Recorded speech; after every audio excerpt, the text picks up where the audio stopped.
You're listening to Garden Master Ken Lain and the Top 10 Gardener Podcast. Welcome to the Top 10 Garden Show.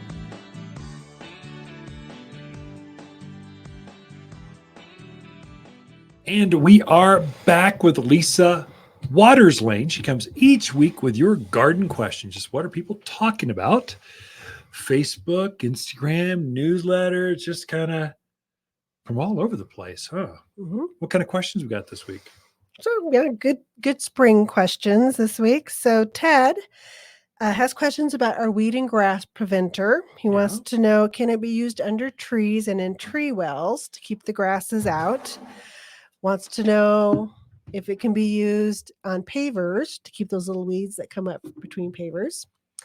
And the last part of the question is, how often does it have to be applied? Yeah, so good question. So now's the time. Actually, 3 weeks ago was the best time. So already dandelions are up, but get it on before, later, rather than not at all.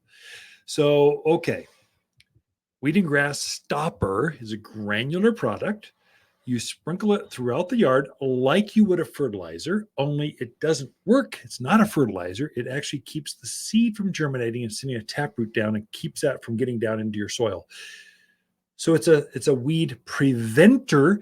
It'll take out little tiny things that have just come up. So just starting to sprout to take out those. But if it's a big dandelion, not going to affect them at all. So that being said, it's not going to affect your tree. It's not going to affect your roses. It's not going to put around your lilacs. It's not going to affect them. Things that are already up, not going to affect them. Only the seed that might come out, which is ideal for things like locusts or elm trees that throw off leaves, seeds, tumbleweeds, horehound, a goat head, all these things that are nasty weeds. These are all annuals that come back by seed. So you put it down there. So, okay, can you put it underneath your trees? Yes. Encouraged. Do that. It'll make your trees happier because it won't have weeds growing up there sucking up all their nutrients and water. So all that's remaining is just their needs.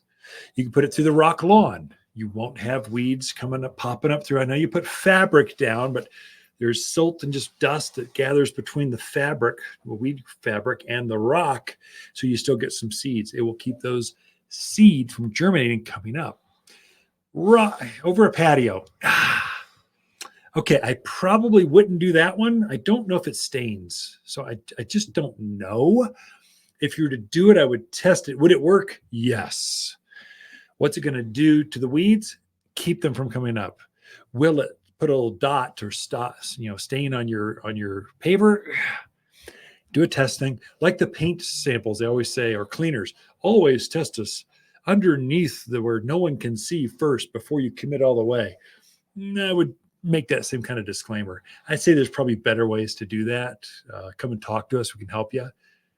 And then how often? Mm-hmm. So I'd say twice a year. Once now for your winter weeds, and then do it again, Ted, right before the monsoons. So hit it the end of June, first part of July. So because that's when all those summer heat-loving weeds start coming in. The wind, those storms start, the monsoons are blowing winds, tumbleweeds start leaping across fence lines. It'll keep them from coming up in your yard. So twice a year. And then as you use it consistently, it gets better and better and better. Literally it eliminates 95% of all the weeding you'll do. It'll eliminate all that work. I was helping a customer yesterday and going, yeah, our landscaper our maintenance guy got a little expensive. We thought we can do this ourselves. Help me. Well, this is really easy. Thing is about watering and weeds, keep those two things down. That's mainly what they do, is adjust the clock and keep weeds down. And then they were worried about pruning roses, doing that. Your timing's right. They were gardeners. They knew what to do. And then they sprayed some horticultural oil to keep the bugs away. So you got this. It didn't cost that much. And so the main thing was weed and grass stopper. They use horticultural oil to get rid of all the aphids and stuff that might be there because they just finished pruning their roses. And then they're fertilizing things. You just did 90% of what landscapers and mow and blow guys do coming in. So you can do this. Yep. Well, that leads us into our next question, actually, Yeah. from Deborah. She wants to know on the horticultural oil. She got some to spray, but she noticed her peach tree is already blooming. Yeah. Oh, really? Should Ooh. she wait until that peach tree is done blooming before she sprays, or just go ahead and spray? Go ahead and spray. Oils. So there's two kinds of oils. There's horticultural oil or dormant oil. Those are heavier oils. If you read the label, so we don't sell the dormant oil anymore because the time frame up to a certain level of heat and then it starts to burn. So she's thinking of that. So the oil is so heavy it bakes the plant and the bugs. Horticultural oil is a little bit finer. It's refined, thinner. So you can spray that up to, I believe it's 80 or 85 degrees. It's quite warm. Like we're not going to see that until May. And so you never have to worry about that in the mountains if you're spraying horticultural oil. So I'd say go for it. It can only help you. It cannot hurt the peaches. And while you're at it, spray the apples for the codling moth. Spray the plums for this what do they call it? Skeletonizers. Spray your grapes for the skeletonizers. Hit them all. While you got it powered up, just hit the whole yard. Clean the whole yard up. It will get rid of all the eggs. And there are bugs sitting there in the yard. They've been there all winter hibernating. They're waiting to come out. And so if you hit them, it will get rid of them and their eggs. So at least you start nice and clean. Bugs are winged. They can come in after you. But at least you're starting. You're starting at a baseline that's clean. It's good. Go for it. And there's no issue with pollinating then. No, Okay. oils don't affect pollinating. I'd say if you can, try not to spray the bees because it can affect them. But that's just a morning. Bees are daytime creatures. Just spray dusk or dawn or something when they're not around, and you'll be fine. So pollinators, no, you're not going to hit. Won't affect it at one bit. Nope. Okay. All right. Next question is from Tony. He's looking for suggestions for a hedge plant that gets 5 to 6 foot tall. He wants easy care and evergreen. Ooh, Tony, good question. Help me with this. He put a lot of parameters. Evergreen. Sorry, he didn't say glows in the dark. And blooms. So blooms, yeah. So 5 feet. That's what gets us. So we want it shorter. So you can hedge it down to 5.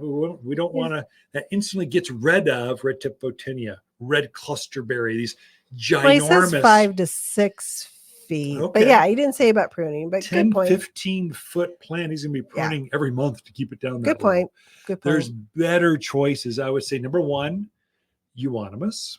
There's a couple varieties. There's a gold, a silver, and a green that you can use. Just solid green, evergreen. Good. I mean, takes our sun, our wind, does all the stuff that you want. It's probably the number 1. I guess boxwood's number 1, but that's a little bit too short. Depends on the boxwood. Number 2. Well, that's true. So euonymus, though, that's a good choice. One you should also look at is nandina. Now, you don't think of that as a hedge plant, or you Californians call it heavenly bamboo. It's not a true bamboo, so it's not going to get 10, 15 foot tall. It's not going to run and lift walls and come inside, eat dinner with you. It's going to stay refined. But there's a couple varieties. I think it's Sienna Sunrise and Domestica. Those 2 varieties get chest high to head high.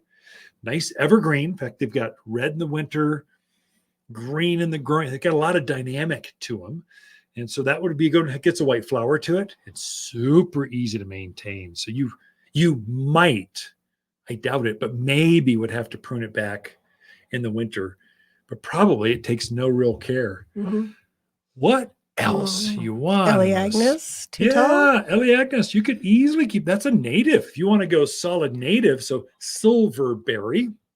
It's another one. We've got 2 varieties here. The true native one, it's got green leaves and silver foliage on the backside. And then we've got the gold one. They're cousins. So you have blonde or brunette. Pick the one you like. And then they'll hedge down. They'll grow naturally just above head high. You could easily keep them down to that 5 foot level. And once they're up to size, you don't have to water them, don't have to care for them. They're just evergreen all by themselves because they're truly, and animals don't eat that. So javelina and deer and rabbits, they're fine. Well, that is out of time. Sorry, Lisa. I know you got another question, but duty calls. We've got to pay for a few bills. Be right back right after this. Something very special happens next weekend. This is March 15, 16, 17. For 62 years, we've celebrated the start of the spring season here at Waters Garden Center. And the way we do that is we've got special classes, giveaways, raffles. Mainly, we bring in the growers that are developing these new plants here at Waters Garden Center. They feature them. So I bring them in, make them famous. They make sure they bring some of their latest, greatest, like this batch isn't supposed to be released until next year, the end of this year. They bring them with, they show them off. And so I get the experts coming to Waters Garden Center. They're going to teach the class on Saturday at 9:30. I'm just going to line them up and say, hey, Chris, how did you actually develop this new desert willow? How'd you come up with that? And so he's a great storyteller. He'll share how his family has created. He's one of the foremost gardeners. He probably has more patents under his family's name than we have socks in the drawer. It's amazing what kind of new plants are coming up with. So they're hanging out here. They'll show off the plants. Friday at 3:00. That's this coming Friday, the 15th. It's plant happy hour. I'm going to present what I see as the new plants. The growers will do it on Saturday. I'll kind of show off. It's much more casual. Friday at 3, and it's just an opportunity to see the latest, greatest things. We are filling the garden center up right now with the plants, getting ready for spring 2024. You're welcome to join us. It's going to be fun all weekend long. Lots of plants going off, just lots of classes, lots of experts, horticulturalists everywhere. Lisa and I will just camp out on Sunday, just answering questions underneath the front greenhouse. So you get the foremost horticulturalists here in the county, probably one in the state, right here all Sunday. So Friday, Saturday, Sunday, March 15, 16, 17, 62nd Spring Open House here at Waters Garden Center, Prescott, Arizona. You're listening to Ken Lain, a.k.a. the Top 10 Gardener. Ken can be found throughout the week in Prescott at Waters Family Garden Center. Listen daily as he answers the top 10 questions of the week, streaming on Apple, Google, Spotify, or wherever you download your podcasts.